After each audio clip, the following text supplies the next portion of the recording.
السلام عليكم ورحمة الله وبركاته. اللهم صل وسلم وبارك على سيدنا محمد. النهاردة ان شاء الله نروح مع بعض السوق ونشوف اسعار الخضار. ان شاء الله الفيديو النهاردة هيعجبكم. ما تنسوش تعملوا لايك للفيديو وسبسكرايب للقناة. وما تنسوش تشيروا الفيديو ده وتعملوا عليه لايك. اهم حاجة اللايك عشان تساعدوا ان القناة دي تكبر. ان شاء الله الفيديو النهاردة هيعجبكم. هنروح نشوف كل حاجة ان شاء الله في السوق بالاسعار خضار يعني ان شاء الله. كمان لو انت لسه جديده ومشتركه معانا في القناه ما تنسيش تعملي لايك للفيديو وسبسكرايب للقناه عشان يوصلك وتفعلي زر الجرس عشان يوصلك كل جديد. دلوقتي بقى هنبتدي مع بعض عشان نقول الاسعار في الفيديو. فاول حاجه هبتدي معاكم بيها هتكون معانا هي القرنبيط. القرنبيط اسعاره حلوه جدا جدا اليومين دول ورخص، لانه اول ما طلع جديد كانت اسعاره خياليه، كان غالي جدا.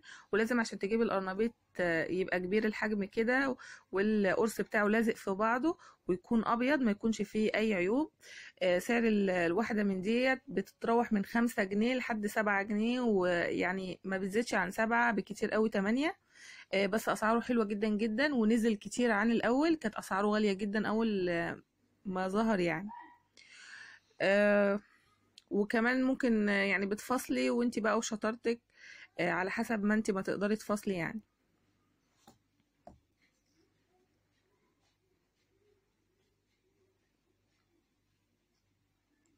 لازم تكون كده مدورة زي ما انتوا شايفينها ومتماسكة، ما تكونش كل واحدة كل زهرة يعني بعيدة عن التانية، تكون الأزهار كلها ماسكة في بعضها ومتماسكة. فهكلمكم بقى بعد كده عن الكروم، هتشوفوه دلوقتي. الكرومب بقى زي ما انتوا شايفينه كده برضو سعره رخيص جدا جدا. بس برضو ليه شروط في الشراء. ما ينفعش ان انا اجيب الكرومبايه اللي هي المكبوسه تيجي تطبلي عليها كده تلاقيها مكتومه مكبوسه. تخبطي عليها كده تلاقي الورق بتاعها مهوي.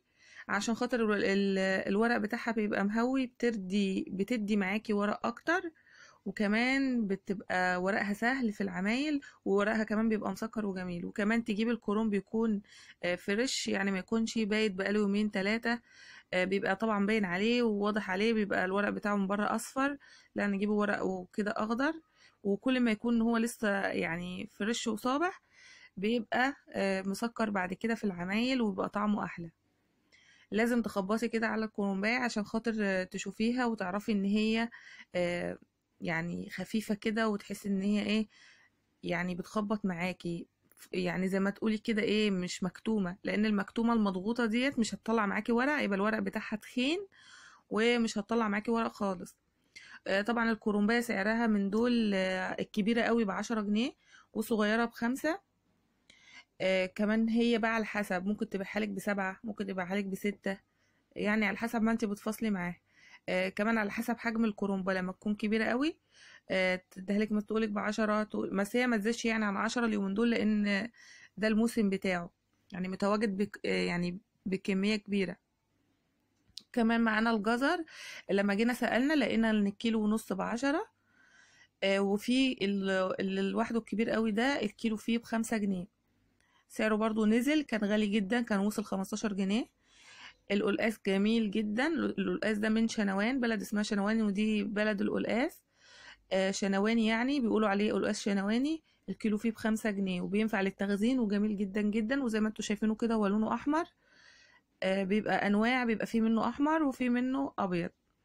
بالنسبة للبطاطس بقى، في ناس بتبيعه ب6 وفي ناس بتبيعها ب5 على حسب، وصغيرة بتبقى ب3 جنيه ونص او ب3. بالنسبة بقى للبسلة، البسلة اللي هي القرون الكيلو ب12 جنيه، ولو فصلتي معاها هتديهولك ب10. والمفرد ده بتبيعه الكيلو ب15 جنيه. طبعا لو انت عايزة تختصري وتنجزي في الوقت بتجيبي المفرد الكيلو ب15 جنيه. بينجز معاكي في الوقت وبيرمي معاكي كمية. لو جبتي القرون ساعات بتبقى فاضية، وهي يعني 10 من 15 فرق مش كبير يعني. وطبعا لما تيجي هي بتفرط وهي قاعدة، اللي عايز مفرط، وبتسيبه قرون اللي عايز ياخده قرون. دلوقتي بقى جينا عند البصل الكيلو ب5 جنيه، اللي هو الأحمر اللي انتوا شايفينه ده الكبير ده. وبتنقي طبعا اللي انت عاوزاه. سعره برضو حلو. وانا شايفه ان هو سعره كويس يعني. كان الاول الكيلو ونص ب10 وكان بدأ يطلع. المهم يعني ان هو نزل دلوقتي. البتنجان ده اللي انتوا شايفينه الكيلو فيه، البتنجان بقى الكيلو فيه ب5 جنيه. سعره برضو كويس، وزي ما انتوا شايفينه حلو اهوت. وما تيجي تنقي، بتنقي اللي بتضغطي عليها تلاقيها زي السفنجة معاكي، ما تاخديش اللي هي الجامدة عشان بتبقى مبزرة وطعمها وحش. بالنسبة للفلفل طبعا الكيلو ونص ب10، معروفة يعني. الكيلو ونص ب10 وفي ب10 برضو يعني. هو الكيلو الفلفل الكيلو ونص ب10 نوع، والنوع التاني ب10 جنيه. دي جبنة قريش. لما جينا سألنا عليها لقيناها الكيلو ب20 جنيه. وطبعا في ناس طبعا بتفاصلي ممكن توصلها لحد 15 جنيه. دي جبنة القريش بتاعت الفلاحين، لأن هي واحدة ست هي اللي عاملاها في بيتها وبتجيبها تبيعها في السوق. وجبنة القريش طبعا بتبقى أنواع، في اللي بيبقى مش منزوع منها القشطة، وفي طبعا اللي بقشطتها. هي بتقول إن هي بقشطتها.